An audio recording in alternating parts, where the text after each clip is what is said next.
பகவான் யுத்த காலத்தில் அர்ஜுனனுக்கு உபதேசித்தது பகவத்கீதை.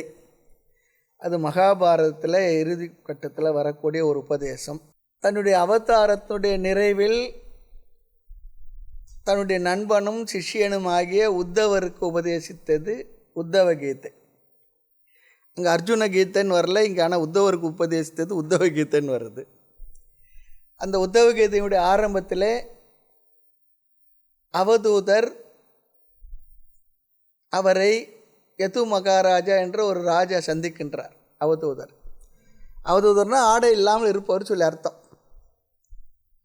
அவதூத சன்னியாசிகள் இன்றைக்கும் கூட இருக்காங்க அந்த தேசத்தில். அதுக்கு ஒரு பரம்பரை இருக்குது, சில நியமங்கள்லாம் இருக்குது. அப்படிப்பட்ட அவதூத சன்னியாசி சந்தித்த யது மகாராஜா கேட்குறார், உங்களிடத்தில் எந்த பொருளுமே இல்லை, எதுவுமே இருக்கலை, ஆனால் நீங்கள் இவ்வளோ சந்தோஷம் மகிழ்ச்சியாக இருக்கிறீங்களே. என்னிடத்துல ராஜா எல்லாம் இருக்குது, ஆனால் என்னால் உங்களை போல சந்தோஷமாக இருக்க முடியலையே.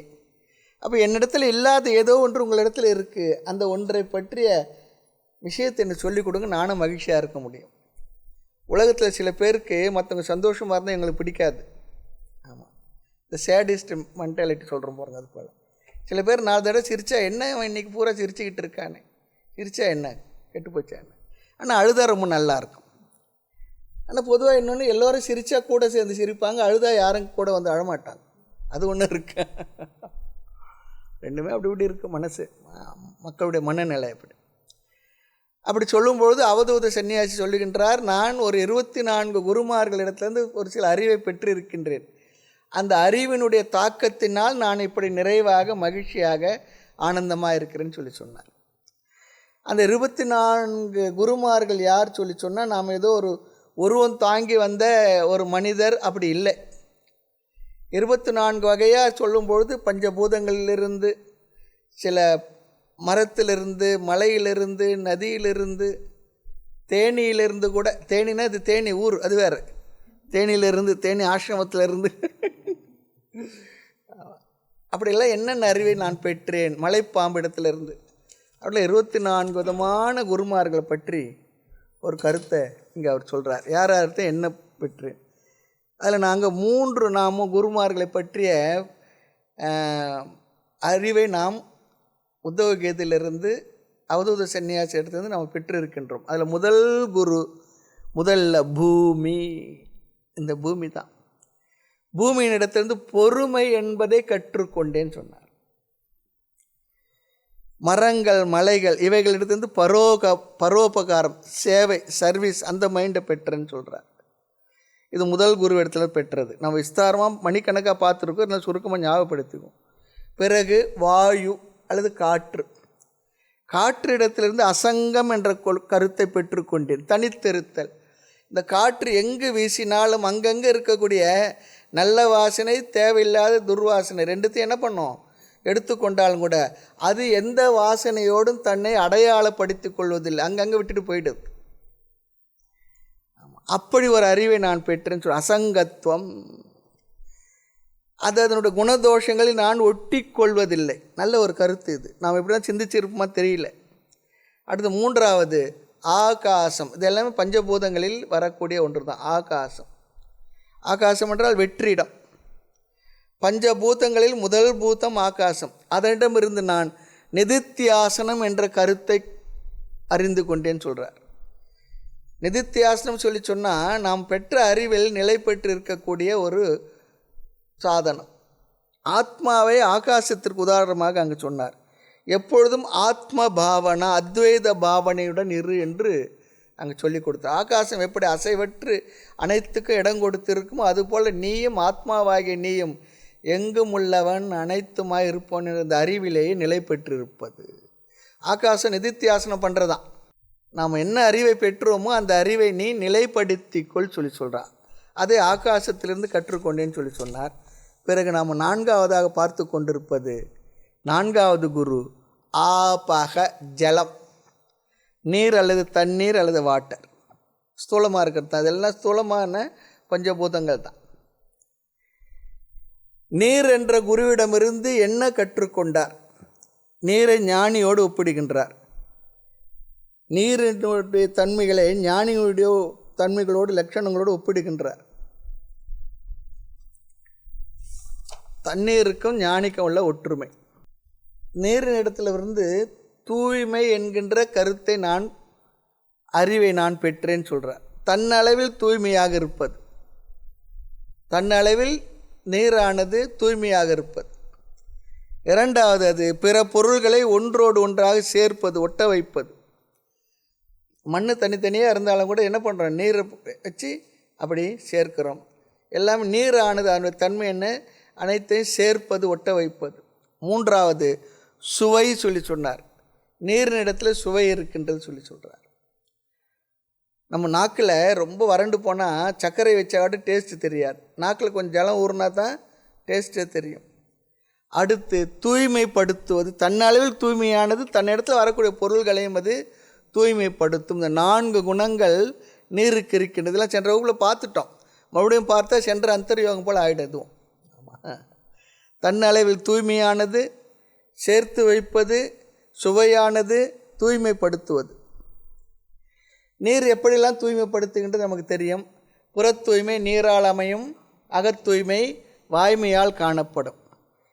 அன்றாட நம்ம குளிக்கிறோம் இல்லையா, வெஸ்டர்னர்ஸ் அதெல்லாம் பண்ணுறது இல்லைன்றாங்க, அது வேறு விஷயம். அதனால தான் சென்ட் அதிகம் போட்டுக்கிறாங்க. நம்மளால் ஒரு நாளைக்கு குளிக்காமல் இருக்கவே முடியாது.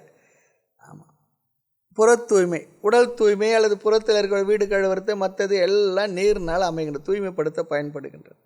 அதேபோல் அகத்தூய்மை என்ன, ஒருவருடைய மனம் தூய்மையாக இருக்கு சொல்லி சொன்னால் அவர் பேசுகின்ற வாக்கு வாய்மை உண்மையை வைத்து அவருடைய மனம் எந்த அளவுக்கு தூய்மையாக இருக்குன்னு சொல்லி கண்டுபிடிக்க முடியுமா. அடுத்து இந்த தூய்மையிலே இந்த புற தூய்மை ஒன்று சொல்கிறார். அடுத்து ஸ்பிரிச்சுவல் தூய்மை. ஆமாம், ஸ்பிரிச்சுவாலிட்டி ஆன்மீகமான தூய்மை, சம்ஸ்கார ரூபமாக நம்மை தூய்மைப்படுத்துவது. புராணத்தில் சொல்லுவாங்க, கங்கை காவேரி யமுனை எல்லாம் சொல்கிறோம் இல்லையா, கங்கேச்ச யமுனேச்ச சைவ கோதாவரி நர்மதே சிந்து காவேரி ஜலேஸ்மின் சந்நிதிம் குரு. கையில் ஜலத்தை எடுத்துக்கிட்டு காலையில் குளிக்கும்போது இதுதான் கங்கை, இதுதான் யமுனை, இதுதான் காவேரி, இதுதான் நர்மதா, இதுதான் சிந்து எல்லாம் சொல்லி நம்ம என்ன பண்ணுறோம், ஆமாம், புரோக்ஷணம் பண்ணிக்கிடுறோம். அது ஆன்மீகமாக சம்ஸ்காரமாக நம்மை தூய்மைப்படுத்துவது.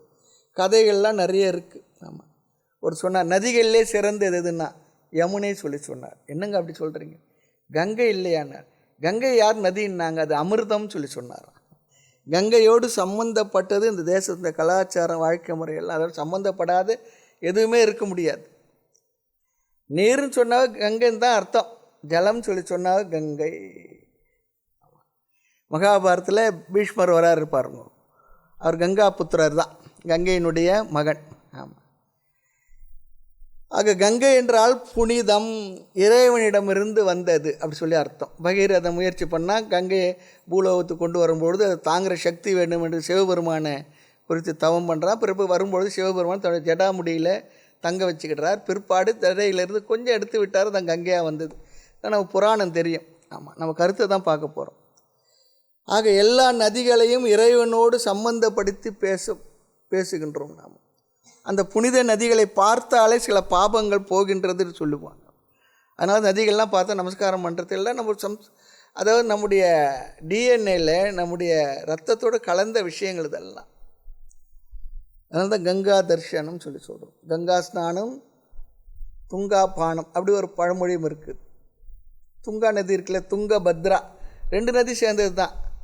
ஆமாம், துங்கா நதின்றது அதனுடைய குடிக்கிறதுக்கு அவ்வளோ இனிமையாக இருக்குமா. ஆமாம், சரி. ஆக துங்க தரங்கே கங்கை அப்படி சதாசிவ பிரம்மேந்திர கீர்த்தனை ஒன்று இருக்குது. ஆமாம், ரொம்ப அழகான பாட்டு, பாலமுரளிகிருஷ்ணா பாடியிருக்கார், கேட்டு பாருங்கண்ணா, நல்லாயிருக்கும். ஆக கங்கா ஸ்நானம், துங்கா பானம், நதி அது நமக்கு எப்படி தூய்மை தருகின்றது, புற தூய்மை தருகின்றது, மனது அளவில் ஒரு புனிதமான மனநிலையும் தருகின்றது. அதை பார்க்கறதுனாலே ஒரு பியூரிட்டி, நம்முடைய பாபங்கள்லாம் நீங்கும் என்பது நம்முடைய நம்பிக்கை. இது உடல் அளவில், இது மனதை தூய்மைப்படுத்துகின்ற இந்த 2 தன்மையில் அது இருக்கின்றது. ஆனால் இதெல்லாம் யாருக்கு சொல்கிற உபதேசம் சொல்லி சொன்னால், யாருக்கு அதன் மேலே ஸ்ரத்தை இருக்கின்றதோ அவர்களுக்கு சொல்லப்படுகின்ற விஷயங்கள். ஆக புனிதமான நதியை பார்ப்பதனால் ஒரு புண்ணியம் நமக்கு கிடைக்கின்றது, மன தூய்மை அடைகின்றது. நீரை புரோக்ஷணம் பண்ணுறோம். ஆமாம், சம்ஸ்பர்ஷனம், ஸ்பர்ஷனம், நீரை தெளிப்பதனால், புரோக்ஷணம், அந்த நீரை நாம் மேலே தெளித்து கொள்வதனால் அல்லது நீரை தொடுவதனால் நாம் தூய்மை அடைகின்றோம். அடுத்து கீர்த்தனம், அந்த நதிகளை, அந்த ஜலத்தை கீர்த்தனம் பண்ணுவது, புகழ்வது, பாடுவது.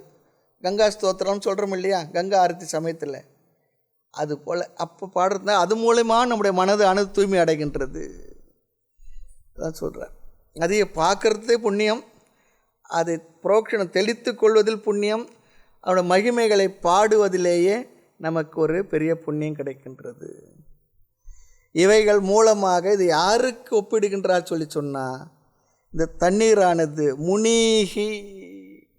முனிவனுக்கு ஒப்பிடப்படுகின்றது. முனிவன் சொல்லி சொன்னால் இங்கே ஞானி சொல்லி அர்த்தம். முனிவன்னா ஏதோ ஜடாமுடி வச்சுக்கிட்டு சும்மா ஏதோ யோக தண்ட கமண்டலை வச்சுக்கிட்டு சாபம் கொடுக்குறவர், அப்படி அர்த்தம் இல்லை. அந்த ஞானிக்கு இந்த நீரானது ஒப்பிடப்படுகின்றது. அவர் எப்படி இருப்பாரா? மித்திரன். நீரினுடைய குணமும் தன்னுடைய குணமும் ஒன்றாக வைத்துள்ள முனிவன். புனாதி, அவனும் தூய்மைப்படுத்துகின்றானா.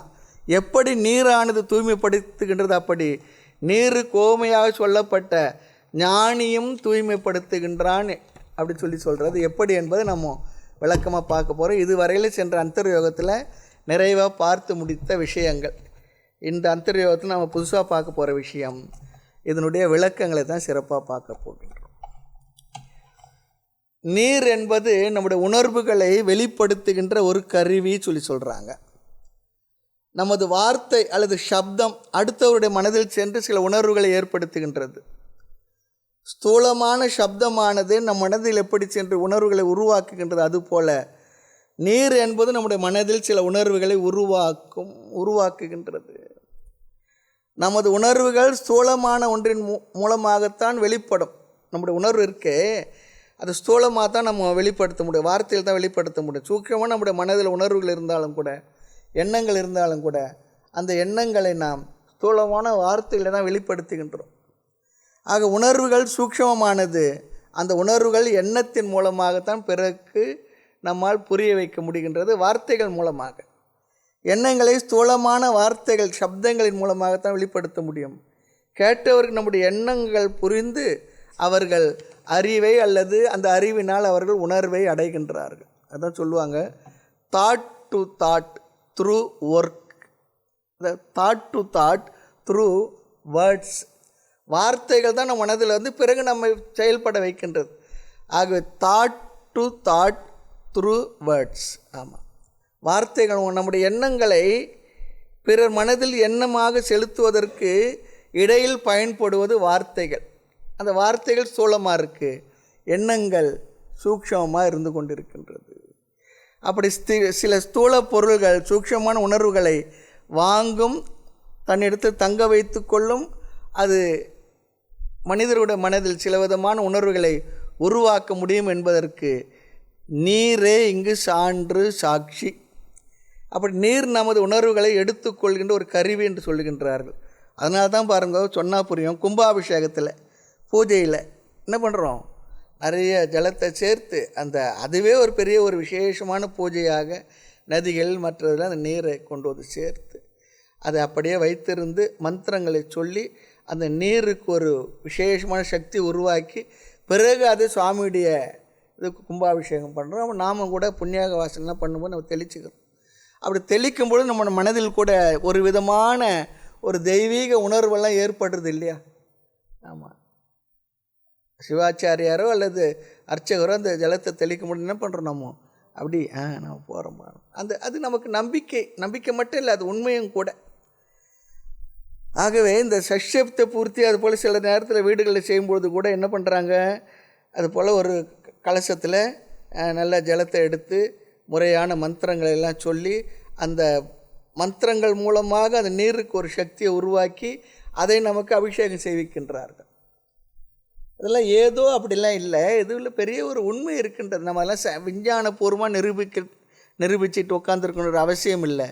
இதெல்லாம் நம்முடைய உணர்வுகளை சரிப்படுத்துகின்ற, சமன்படுத்துகின்ற, முறைப்படுத்துகின்ற, தெய்வீகமாக நாம் உணர்வதற்கு இதெல்லாம் ஒரு வாய்ப்பு கொடுத்துருக்கு. ஆமாம், ஆக சாஸ்திர ரீதியான விஷயத்தில் கூட நீரை பயன்படுத்துகின்றோம், நீரை தெளித்து கொள்கின்றோம். இது எல்லா மதத்தில் இருக்கின்றது. இப்போ நதிக்கு போனால் கூட என்ன பண்ணுறோம், குளிர் பிரதேசத்தில் நம்மளால் குளிக்க முடியல, என்ன பண்ணுறோம், எடுத்து நீரை மானசரோவர் போனோம்னா என்ன பண்ணுறோம், கையில் ஜலம் கொண்டு வரோம். கங்கை போனால் கொண்டு வரோம், பாகீரதி, அழகநந்தா எல்லாம் எங்கே போனாலும் என்ன பண்ணுறோம், அதெல்லாம் கொண்டு வரோம். கொண்டு வந்து நம்ம இடத்துல சுவாமிக்கு அபிஷேகம் பண்ணுறோம். நம்ம தீர்த்தத்தை ஒரு சொட்டு சாப்பிட்டோம்னாவே நமக்கு புனிதம் அடைஞ்சுதான் நம்முடைய மனதில் ஒரு உணர்வு இருக்குது. அதே நேரத்தில் இது நல்லதுக்கு மட்டும் இல்லை, சாபம் தருவதற்கு கூட என்ன பண்ணுறாருன்னா தண்ணி கையில் எடுத்து தெளித்து விட்டுறார். ஆக ஸ்தூல பொருள்கள் நமது உணர்வுகளை வாங்கி கொண்டு அதை ரிஃப்ளெக்ட் பண்ணுதுன்னு சொல்லி சொல்கிறோம். ஆக நீர் உணர்வுகளை வாங்கி கொள்ளும் கருவியாக உள்ளதாக சாஸ்திரங்களும் சொல்லப்பட்டிருக்கு. நமக்கு அனுபவமும் அப்படித்தான் இருக்கின்றது. அப்படிப்பட்ட புனிதமான நீரை பார்ப்பது ஒரு பெரிய புண்ணியம். நீர் பெரிய கடல் போல் இருக்கக்கூடிய அந்த ஜல சமுத்திரத்தெல்லாம் பார்க்கும்போது எவ்வளோ மகிழ்ச்சியாக இருக்குது, சந்தோஷமாக இருக்குது. அதுவே புண்ணியம் சொல்லி சொல்கிறார். அப்படின்னா பாலைவனத்தில் இருக்காங்களே அவங்களாம் என்ன சுவாமின்னா, அவங்களுக்கு அந்த புண்ணியம் இல்லை, அவ்வளோதான்.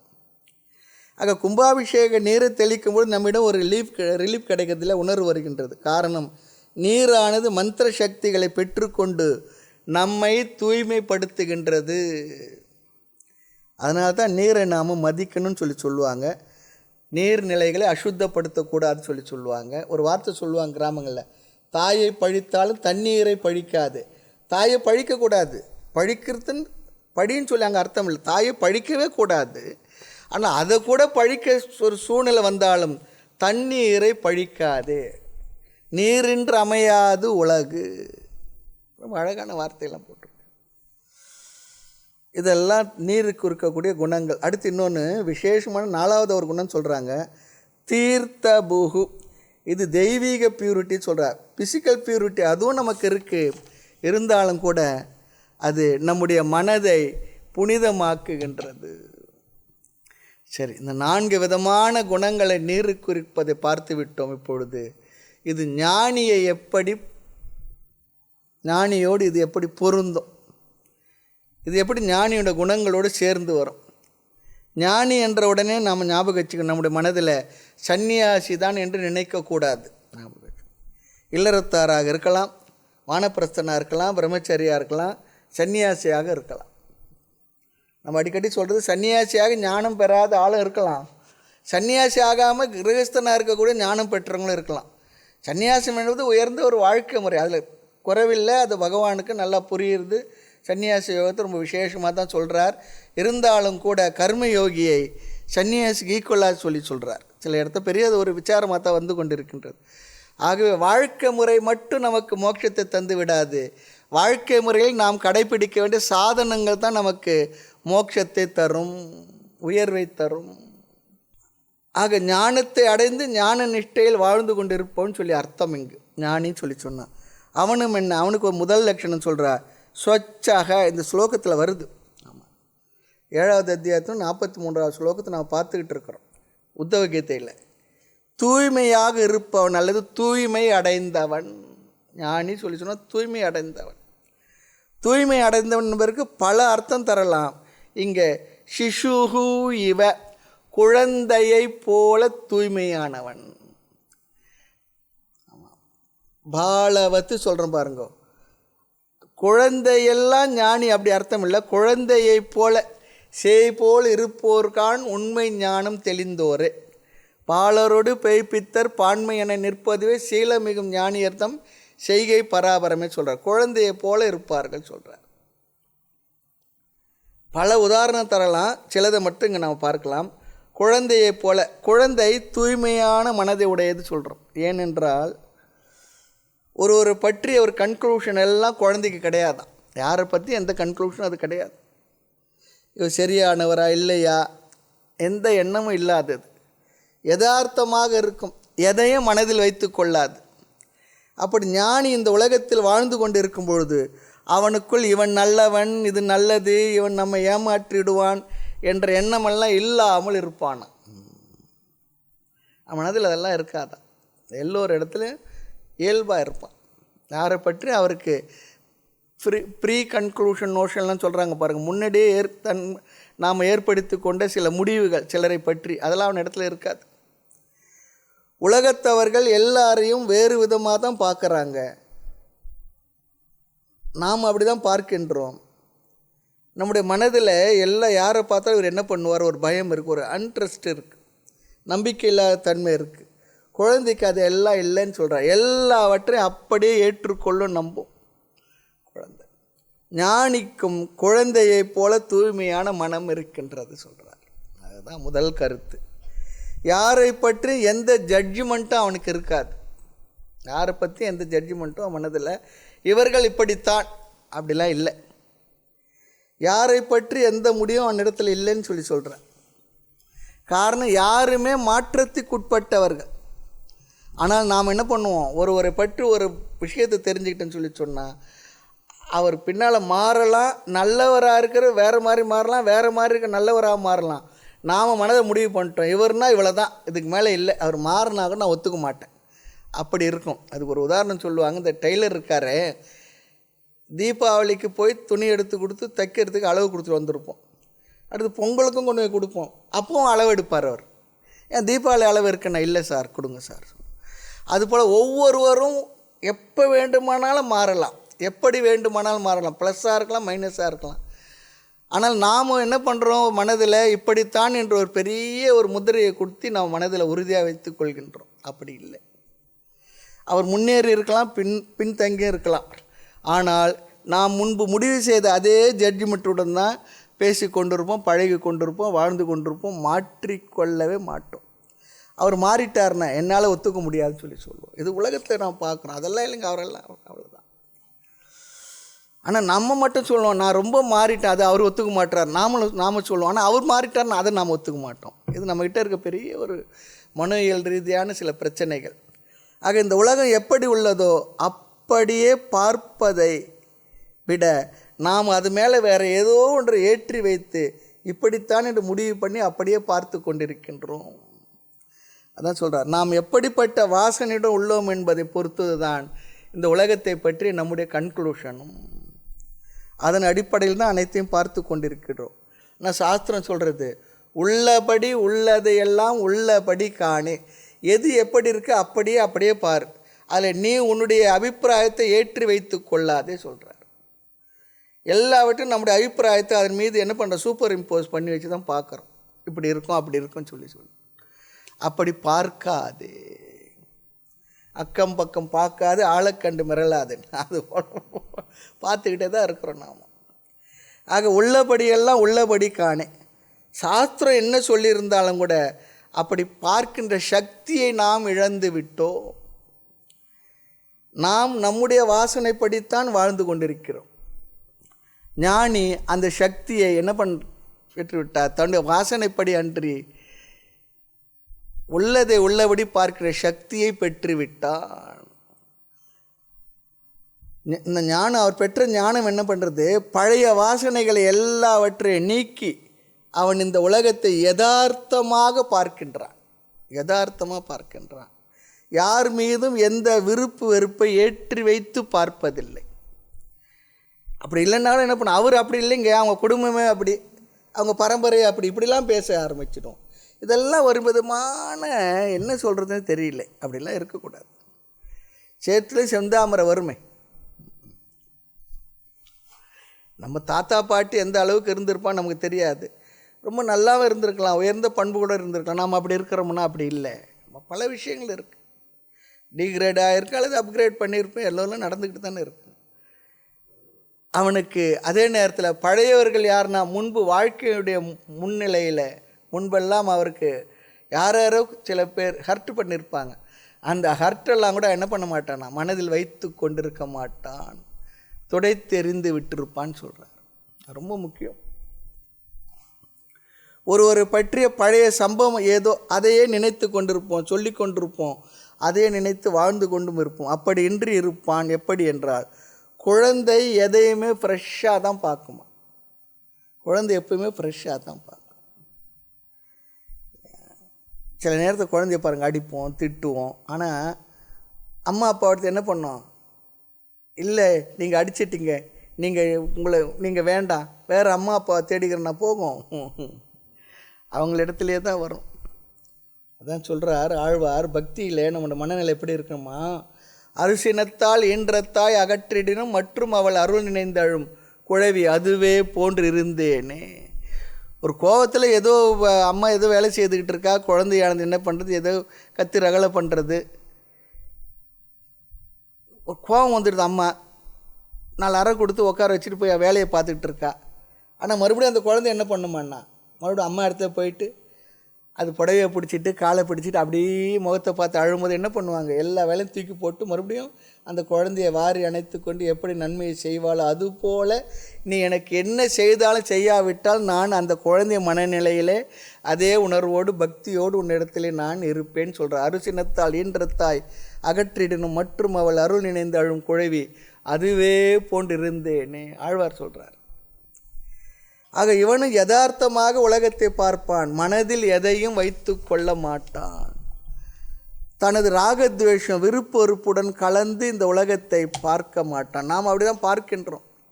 உலகம் எப்படி இருக்கிறதோ அப்படியே பார்ப்பான், உள்ளபடியெல்லாம் உள்ளபடி காணே. அதான் சொல்லுவாங்க, இந்த உலகம் அப்படி இருப்பதால் நமக்கு தெரிகின்றதா, நாம் நம்முடைய பார்வையினால் இந்த உலகம் அப்படி தெரிகின்றதா என்றால் உலகம் எல்லாருக்கும் பொது தான்.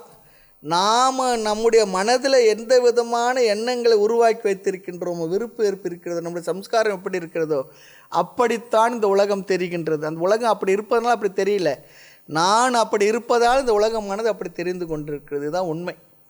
இது 2வது கருத்து. அந்த ஞானியானவன் வஞ்சனை அற்றவன், ஏமாற்றாதவன், வஞ்சிக்க மாட்டான். அவனை எல்லோருமே முழுமையாக நம்பலாம். ஆனால் உலகத்தில் இப்படிப்பட்டவர் ரொம்ப ரொம்ப ரொம்ப ரொம்ப ரேர். நிறைய பேர் இருக்காங்க, தன்னையே நம்பாதவங்களாம் இருக்கிறாங்க. காரணம், இவரே யாரை ஏமாத்தலாம் என்ன பண்ணலான்னு பிளான் போட்டுட்டு இருப்பார். ஆமாம், உலகத்தை நம்புங்கன்னு ஒருத்தர் சொன்னால் அவர் சொல்ல, என்னையே நான் நம்பலை, நான் எப்படி உலகத்தை நம்புறதுன்னுவார். சில பேர் அப்படிலாம் இருக்காங்க. ஆமாம். ஆக ஞானி தன்னை முழுமையாக நம்புவதால் அவன் யாரையும் ஏமாற்ற மாட்டான். அவனை யாரும் முழுமையாக நம்பலாம். ஒரு ஞானியை முழுமையாக நம்பணும்னு சொன்னால் அதற்கு நமக்கும் புண்ணியம் வேண்டும்.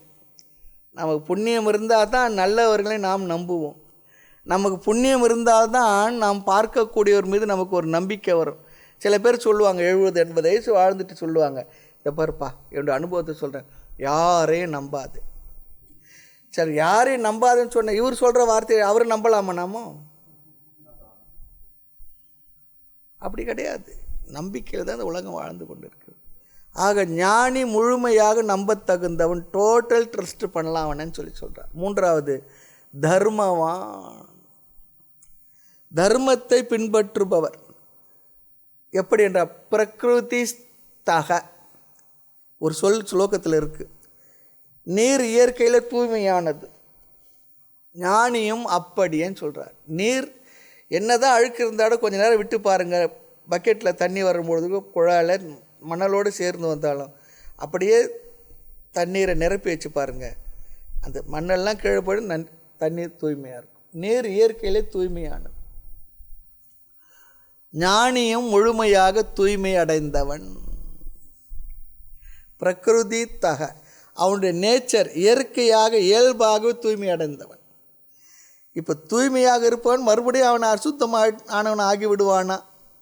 அவனால் அப்படி மாற முடியாதுன்னு சொல்கிறார். அவன் தூய்மையானவன் ஆகிவிட்டான்னு சொன்னால் மறுபடியும் அவன் அசுத்தத்தை அடைய மாட்டான். கெட்டாலும் மேன்மக்களே சங்கு சுட்டாலும் வெண்மை தரும், அப்படி ஒரு பழமொழி இருக்கு.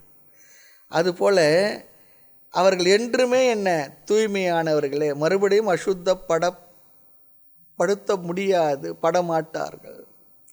சில நல்லவர்களாக இருப்பாங்க, ரொம்ப நல்லவங்களாக இருப்பாங்க. சில அனுபவங்கள் அவர்களை கெட்டவர்களாக மாற்றி வைத்து சொல்லுவாங்க, நான் முந்திலாம் உங்களை போல தாங்க இருந்தேன், என்னோடய அனுபவம் அப்படி இருக்க விடலை, நான் அப்படி மாறிட்டேன்னுவாங்க. அப்படி இன்றி அந்த ஞானியினால் மீண்டும் தூய்மையற்றவனாக மாறவே முடியாது, மாற மாட்டான். ஞானியுடைய நல்ல குணம் ஞான நிமித்தமாக வந்தது. அவனுக்கு அனுபவத்தினால மற்ற விஷயம் அப்படிலாம் இல்லை. ஞான நிமித்தமாக அவனுக்கு வந்த ஒரு நல்ல ஒரு பண்பு, மீண்டும் அசுத்தம் அடைய மாட்டான். மற்றவருடைய நல்ல குணம் சம்ஸ்கார நிமித்தமாக வந்ததுன்னு சொன்னாலும் சில நேரம் சில நல்லவர்கள் சில அனுபவங்களால் பாதிக்கப்பட்டு தீயவர்கள் ஆகிவிடுவார்கள். யாருடைய வாழ்க்கையிலும் இதை நாம் பல பேருடைய வாழ்க்கையில் நாம் இதை பார்க்கலாம். ஆனால் ஞானி ஞானத்தினால் தூய்மையான காரணத்தினால் அவன் என்றுமே தூய்மையானவனாகத்தான் இருப்பான். அது அவனுடைய சுபாவம். அதை தான் சொல்கிறார், பிரகிருதி தக. சம்ஸ்காரத்தினால் தூய்மையான வேறொரு சம்ஸ்காரத்தினால் தூய்மையற்றவன் ஆகலாம். ஆனால் ஞானத்தினால் ஒருவன் தூய்மையாக்கப்பட்டிருந்தால் அதுதான் சுபாவம், அவனுடைய சுபாவம்னு சொல்கிறார். ஏதோ பழக்கத்தினால நல்லவனாக இருக்கும், மறுபடியும் இன்னொரு பழக்கத்தினால் கெட்டவன் ஆகிடலாம். ஞானத்தினால் தன்னை தூய்மையாக்கி கொண்டவன் மீண்டும் அசுத்தமாக ஆனவனாக ஆக முடியாது, தூய்மையற்றவனாக ஆக முடியாது. அதான் சொல்கிறேன், நகி ஞானேன பவித்ரம். ஞானத்தை போல நம்மை தூய்மைப்படுத்துவது வேறு ஒன்றுமில்லை அப்படி சொல்லி நம்ம கீதையில் பார்த்துருக்கின்றோம். அம்மா அப்பா எடுத்தப்பட்ட சம்ஸ்காரம் தூய்மையெல்லாம் ரிலேட்டிவாக தான் இருக்கும். ஞானத்தினால் வரும் தூய்மையே முழுமையானது, மாறாதது. அவர் மாறவும் மாட்டார். ஞானத்தினால் தூய்மை அடையாதவன் எப்பொழுது வேண்டுமானால் அதர்மியாக மாறிவிட முடியுமா? எப்பொழுது வேணால் அதர்மியாக மாறலாமா? ஆனால் ஞானம் அப்படி இல்லை. ஞானி பிரகிருதி தக ஸ்வபாவத்தக, அவன் எப்பொழுதுமே இயல்பாகவே சுபாவமாகவே தூய்மையாக இருப்பான். அது ஞானத்தினால் கிடைத்த பெரிய பிரயோஜனம் சொல்கிறார். இப்படிப்பட்ட ஞானி, இப்படிப்பட்ட மனம் மிக மிக அரிது, துர்லபம். இது முதல் குணமாக விசேஷமாக சொல்கிறார். ஞானி எப்பொழுதுமே தூய்மையானவன், நம்பலாம். அடுத்து இரண்டாவது குணம் ஸ்னிக்தக, சேர்ப்பது. ஸ்நேகம் சொல்லி சொன்னால் ஸ்நேக குணக மைத்ரக, நட்புணர்வோடு இருப்பான். மைத்ர கருணை ஏவச்ச, கீதையில் பகவான் சொல்லுவார் ஞானியை பற்றி சொல்லும் பொழுது ரொம்ப ஃப்ரெண்ட்லியாக இருப்பாராம். எல்லோருடையும் இயல்பாக இயற்கையாக ஃப்ரெண்ட்லியாக இருப்பார். எல்லாரிடமும் ஞானி நட்புடன் இருப்பான், யாரிடமும் ஒட்டி கொள்வான், எல்லாரிடம் நட்புடன் இருப்பதற்கு தயாராக இருப்பான். மற்றவர்கள் வேண்டுமானால் இவனிடத்திலிருந்து விலகி இருக்கலாம், போகலாம். ஆனால் இவன் எல்லாரிடமும் நட்புடனே இருக்க விரும்புவான், இருப்பான். ஆக ஞானம் என்ற ஒன்று நம்மிடத்தில் வந்துவிட்டால் அந்த ஞானம் அவனை மற்றவர்களிடமிருந்து பிரித்து விடாது. நான் ஞானி, எனக்கு ஞானம் வந்துடுது, ஆகலாம் நீங்கள்லாம் வேறு நான் வேறு, அப்படிலாம் அவர் பிரிச்சுக்க மாட்டார், அப்படிலாம் இருக்க மாட்டார். அதான் சொல்ல, ஞானமானது அவரை பிறரிடம் இருந்து பிரித்து விடாது. சில பேர் சொல்லுவாங்க சுவாமிகள் மற்றனா ரொம்ப ரிசர்வ்டாக இருக்கணும், அப்படி இருக்கணும், சிரிக்கக்கூடாது, இப்போ பார்த்தா சீரியஸாக இருக்கணும், அப்படி இருக்கணும், அப்படிலாம் ஒன்றும் கிடையாது. ஒருவனை சாதாரணமாக இருக்க வைப்பது தான் ஞானமே தவிர அசாதாரணமானவனாக ஆக்குவது ஞானம் இல்லை. அப்படி அசாதாரணமாக ஒருவர் இருந்தான்னு சொல்லி சொன்னால் அவனிடத்தில் இருப்பது ஞானம் இல்லைன்னு அர்த்தம். ஆமாம், அது ஏதோ வேறு ஏதோ தகராறுன்னு அர்த்தம். ஆமாம். ஆக ஞானம் என்ற ஒன்று வந்துவிட்டால் அந்த ஞானம் அவனை மற்றவரிடமிருந்து பிரித்து விடாது. ஆனால் பணம், பதவி, மற்ற விஷயங்கள் எது வந்தாலும் அது அவனை மற்றவர்களிருந்து பிரித்து விடும். பணம் வந்தால் பிரிச்சிடணும், பதவி வந்தால் பிரிச்சிடணும், நெருங்கினவர்களை கூட நெருங்க மாட்டார்கள், தூரம் போய் விடுவார்கள். ஆனால் ஞானிக்கு இன்னொன்று இருக்குது, இன்னொரு கருத்து இருக்குது, முக்கியமானது இங்கே சொல்கிறார் ஒரு எச்சரிக்கையாக. ஞானிக்கு ஃப்ரெண்ட்லியாக இருப்பதற்கு இன்னொரு ஞானித்தான் வேண்டும் அப்படியும் கிடையாது. அவரால் இன்னொரு ஞானி இடத்துல தான் பழக முடியும் அப்படின்னு கிடையாது. இப்போ சமுதாயத்தை எப்படி இருக்குன்னா, ஒரு பெரிய பணக்காரர் இன்னொரு பெரிய பணக்காரர் கூட தான் பழக்கம் இருக்கும், ஒரு பெரிய இண்டஸ்ட்ரியலிஸ்ட் இன்னொரு இண்டஸ்ட்ரியலிஸ்ட் கூட தான் பழகி இருப்பார். அதுபோல் ஞானி இன்னொரு ஞானி இடத்துல தான் பழகுவார் அப்படியும் கிடையாது. ஒரு ஞானி இன்னொரு ஞானியிடம்தான் நட்பாக இருப்பார் என்பதெல்லாம் கிடையாது. காரணம், ஞானி இந்த ஞானத்தை வைத்து தன்னை பிறரிடம் இருந்து பிரித்து கொள்ள மாட்டார். எதன் பிறகு? ஞானம் வந்த பிறகு. ஞானம் வந்த பிற்பாடு அவர் இந்த உலகத்தில் தான் இதே மக்களோடு தான் வாழ்ந்து கொண்டிருக்க வேண்டும், வாழ்ந்து கொண்டிருப்பார். அதுக்காக அவரெல்லாம் பிரிச்சுக்க மாட்டார். சாதாரணமாக எல்லாரிடமும் நட்புடன் தான் இருப்பார். அடுத்து இன்னொரு கருத்து இருக்குதுல, வெறுப்பற்றவன் சொல்கிறார். ஏன் அப்படி இருக்கார்னா, அவர் இடத்துல வெறுப்பே இல்லை யார் மேல். அத்வேஷ்டா சர்வபூதானா, இதெல்லாம் ஞானி லட்சணமாக பகவத்கீதையில் சொன்ன விஷயங்கள். விசேஷம் என்னென்னா உத்தவகீதையில் வேறு இடத்தெல்லாம் பார்க்க முடியாத சில கருத்துக்களெல்லாம் ரொம்ப அழகாக அற்புதமாக இங்கே சொல்கிறார். நிறைய பண்புகள் குறித்த விஷயங்கள் தான் நிறைய சொல்கிறார். ஒரு மனிதனுக்கு தேவையான நடைமுறைக்கு ஏற்ற ஒரு நன்மகனாக நல்லவனாக இந்த உலகத்தை எப்படி வாழ்வது என்பது ரொம்ப அழகாக நிறைய இடத்துல சொல்லப்பட்டிருக்கு. யாரிடமும் வெறுப்பற்றவன், யாரையும் இவன் வெறுக்க மாட்டான். ஆக ஞானி எல்லோரிடத்தும் ஃப்ரெண்ட்லியாக இருக்கணும்னு சொல்லி சொன்னான்.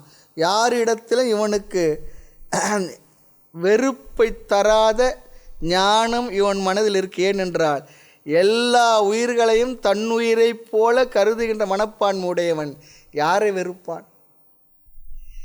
அப்படி ஏதாவது ஒன்று வெறுத்தா அவன் தன்னையே தான் வெறுத்து கொள்வதாக அர்த்தம். ஆமாம். அதே நேரத்தில் அவர் ஃப்ரெண்ட்லேயே எல்லோரிடத்தும் பழகும் பொழுது அவர் ஞான விஷயத்தை மட்டும்தான் பேசுவார், சாஸ்திர விஷயத்தை மட்டும்தான் பேசுவார். அதுதான் தலைப்பாக இருக்குமாண்ணா? அப்படியும் இல்லைன்றார். ரொம்ப அழகான விஷயங்கள் இதெல்லாம். காமன் டாபிக் தான் இருக்கும். மற்றவர்கள் எப்படி இருக்கிறார்களோ அவர்கிட்ட அவங்களோட கூட அதே போல் பேசி பழகி கொண்டிருப்பார்களாம். ஆமாம். அவர்கள் பழக தயாராக இருக்கணும், அவ்வளோதான். அப்படி தயாராகிறத இவரும் பழக தயார் தான், பழகி கொண்டிருப்பார். யாரையும் வெறுக்க மாட்டார். ஏன் வெறுக்க மாட்டான் என்றால், பொதுவாக வெறுப்பதற்கு ஒரு காரணம். யார் நம்மை புண்படுத்தி விட்டார்களோ அப்பொழுது அவர்கள் மீது நமக்கு வெறுப்பு வரும். சந்தோஷம் தந்தவரிடத்தில் நமக்கு ஒரு விருப்பம் வரும். ஆனால் இந்த வெறுப்பு நட்புக்கு அல்லது பகைக்கு காரணமாக இருக்கின்றது. தாய்மலர் ஒருத்தர் சொல்கிறார், வேண்டா வெறுப்பும் அந்த வெள்ளங்கத்தாலே விளையுங்க. நம்முடைய வாழ்க்கைக்கு வெள்ளங்க என்ன தெரியுங்களா? வெறுப்பு தான் சொல்லி சொல்கிறார். வெறுப்பு தான் நம்முடைய வாழ்க்கைக்கு வெள்ளங்க வீராசாமின்னு சொல்கிறார். ஆக ஞானி வெறுப்பு இல்லாத காரணத்தினால், யாராலும் அவரை துயரப்படுத்த முடியாத காரணத்தினால், ஆழ் மனதில் அவனை யாருமே துயரப்படுத்த முடியாது. ஸ்நேக குணம், அன்பு இருக்கும். எல்லோரிடத்தும் நட்புடன் இருப்பார். யாரையும் அவர் வெறுக்க மாட்டார். இதெல்லாம் எதனுடைய பலன்? அவரிடத்திலே பிறரிடத்திலே இல்லாத ஞானத்தினுடைய பலன் சொல்கிறார். யாரையும் நாம் வெறுக்க மாட்டோம், யாரையும் நாம் துயரப்படுத்த மாட்டோம். இது இரண்டாவது குணம். மூன்றாவது குணம் ஒன்று இருக்குது, மாதுர்யாக. ஞானி ரொம்ப இனிமையாக பழகுவான். இனிமை அவரிடத்துல இருக்குமா, சாஃப்ட் நேச்சர் இருக்கும். மிக மென்மையானவர், ரொம்ப சாஃப்டாக இருப்பார். பேசுவதில், பிறரை சொல்லால் துயரப்படுத்துவதில் ரொம்ப ஜாகிரதையாக இருப்பாங்க. இதை விவகாரத்தில் 2 வார்த்தை சொல்லணுன்னா கூட அதை கூட ரொம்ப ஜாகிரதையாக பயன்படுத்தி கொண்டு இருப்பார்கள்.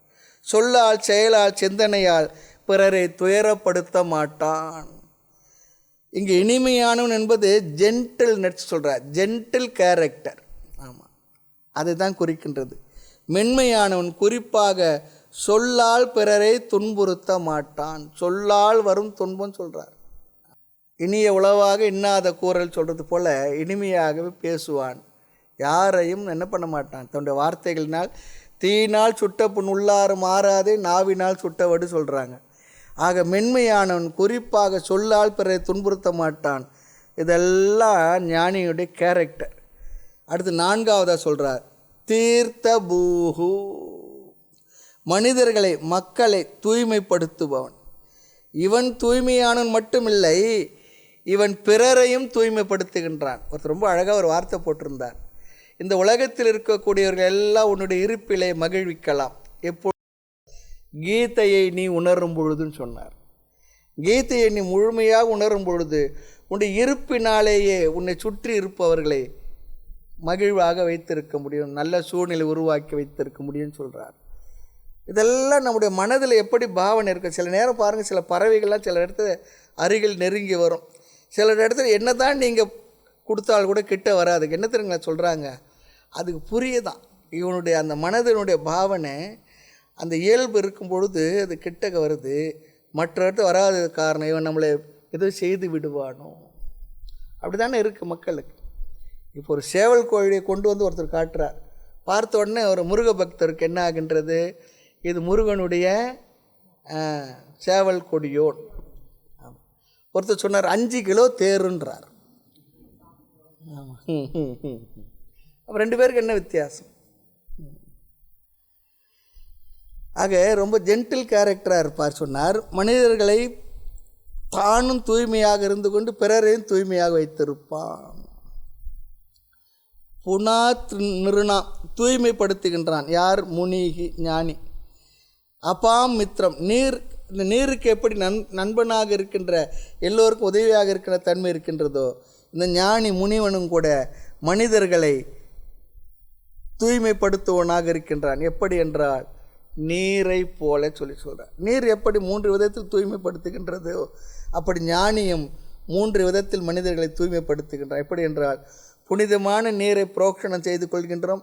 தொடுவதனாலும் அதை பற்றி பார்ப்பதனால், பேசுவதனால், துதிப்பதனால் எப்படி தூய்மைப்படுத்துகின்றதோ அதுபோல் நாமும் கூட இந்த ஞானிகளை, பெரியோர்களை, மகான்களை அவர்களை பார்ப்பதனாலே நாம் தூய்மை அடைகின்றோமா. சாது தரிசனம் சொல்கிறாங்க பாருங்கள். ஆமாம், சாப விப்பும் உமோச்சொன்னு சொல்கிறது போல் சாதுக்கள் பெருமக்களை பார்ப்பதனாலே நாம் தூய்மை அடைகின்றோமா. பிறகு சொல்கிறா உபஸ்பர்ஷம். அப்படிப்பட்ட ஞானிகளை தொடுவதனால் சில நேரத்தில் நமக்கு அவர்களை தொடுவதற்கு வாய்ப்பு இருக்கலாம் நமஸ்காரம் பண்ணும்போது, அல்லது அவர்களும் நம்மை தொடுவார்கள். அதனாலும் நாம் புனிதம் அடைகின்றோம் அவருடைய ஆசீர்வாதத்தினால் சொல்கிறார். அடுத்து கீர்த்தனம். ஞானிகளை புகழ்ந்து பாடுவதாலும் பேசுவதாலும் அதனாலும் நாம் தூய்மை அடைகின்றோம் சொல்கிறார். பெரியவர்களை தரிசனம் செய்வதனால், ஞானிகளை தரிசனம் செய்வதனால் புண்ணியம் கிடைக்கின்ற, தூய்மை அடைகின்றோம். அவர்கள் நம்மை தொடுவதனால் நாமும் அவர்களை தொடுகின்ற சூழ்நிலை வருவது பொழுது நாமும் தூய்மை அடைகின்றோம்.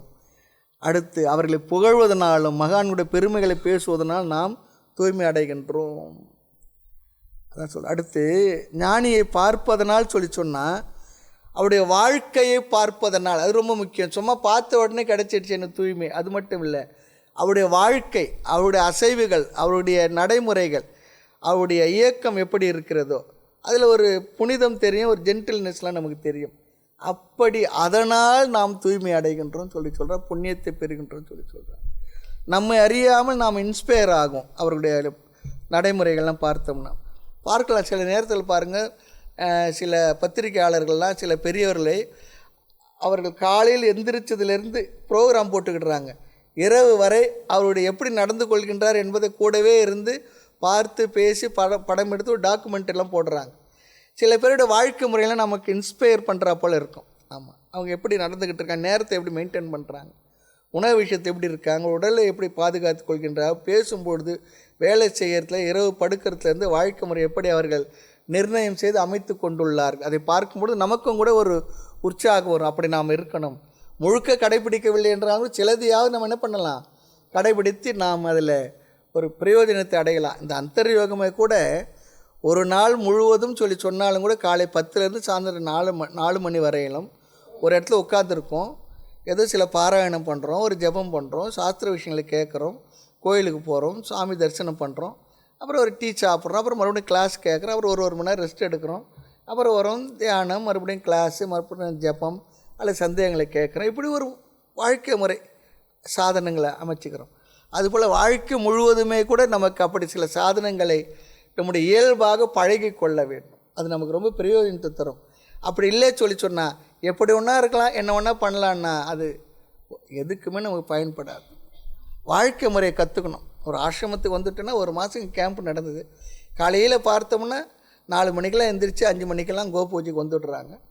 அன்றைக்கி அந்த ஒரு மாதம் முழுக்க இங்கேருந்து அந்த பயிற்சி நமக்கு மறுபடியும் பயன்படும். அதுதான் ஒரு தவம் தனியாக போய் பண்ண வேண்டியதில்லை. இதெல்லாம் செய்வது யாருக்காக? நமக்காக பண்ணுறோம். நமக்காக தான் காலையில் எந்திரிக்கிறோம், நமக்காக தான் நம்ம குளிக்கிறோம், நமக்காக தான் நம்ம கோயிலுக்கு போகிறோம், நமக்காக தான் நம்ம ஜெபம் பண்ணுறோம். யாரோ மற்றவங்களுக்காகலாம் இல்லை, அவங்களுக்காக இவங்களுக்காக அப்படிலாம் இல்லை. தொடர்ந்து அப்படி செய்வதன் மூலமாக நமக்கு ஒரு சக்தி கிடைக்கின்றது. அதுவே தவம், அதுதான் தவம். ஏதோ தனியாக போய் காட்டில் உட்காந்துட்டு அப்படிலாம் இல்லை. இந்த 1 மணி நேரம் இங்கே வகுப்பு கேட்டுக்கிட்டு இருக்கோம், இந்த ஒரு நாள் முழுக்க அமைதியாக இருந்து இந்த ரொட்டிலாம் கலந்துக்கிறேன்னா இதே ஒரு தவம் தான். அதுபோல் நம்ம அறியாமல் நம்ம அவங்களோட வாழ்க்கையில் இன்ஸ்பயர் ஆகும், நமக்கு உற்சாகம் கிடைக்கும். பணத்தினால் தான் வாழ முடியும் என்ற அனுபவம் நமக்கு எல்லோருக்கும் அதிகமாக இருந்து கொண்டிருக்கின்றது. பணமே உலகம், அந்த எண்ணமும் இருந்து கொண்டிருக்கிறது. பணத்தை ஒரு கருவியாக பயன்படுத்தி வாழாமல் பணமே நம்மை ஓவர் பவர் பண்ணிக்கிட்டு இருக்கு. ஆனால் ஞானி என்ன பண்ணுவான்? எந்த பணம் இருந்தாலும் இல்லை என்றாலும் அவன் எதை குறித்தும் எதற்காகவும் புலம்பாமல் வாழ்ந்து கொண்டிருப்பான். அவனுடைய ப்ரையாரிட்டி பணமாக இல்லை. ஆமாம், பணத்தை மதிக்கின்றோம், உபயோகப்படுத்துகின்றோம். அதை ஒரு கருவியாக வைத்து உபயோகப்படுத்துகின்றோமே தவிர, வாழ்கின்றோமே தவிர பணத்தையே லட்சியமாக வைக்கவில்லை. சில பேர் சொன்னால் கேட்டால் தமாஷாக இருக்கும். உங்கள் லட்சியம் என்னென்னா 10 கோடி சம்பாதிக்கிறது என் லட்சியம் என்னவார். சம்பாரித்து என்ன பண்ண போகிறேன்? அப்புறம் டாக்டருக்கு கொடுத்துட்டு உட்காந்துருக்க போகிறேன். ஆமாம், சந்தோஷமாகவும் இருக்கிறான். ஆமாம், அது ரொம்ப முக்கியம்.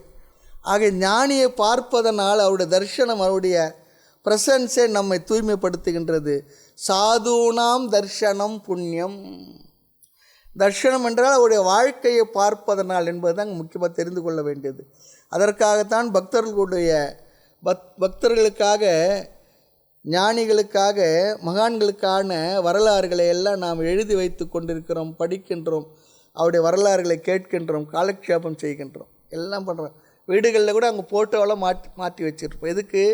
அவர்களை அந்த உருவங்களை பார்க்கும்போது நம்மளுக்கு அவர்களுடைய வாழ்க்கை முறை, அவருடைய சிந்தனை எல்லாம், அவருடைய முகம், கருணை பொங்குகின்ற அந்த முகமெல்லாம் நமக்கு என்ன பண்ணுன்னா ஒரு விதமான மனதிற்கு ஒரு அமைதியையும் பக்தியையும் மகிழ்ச்சியையும் நிறைவேன் தரும்.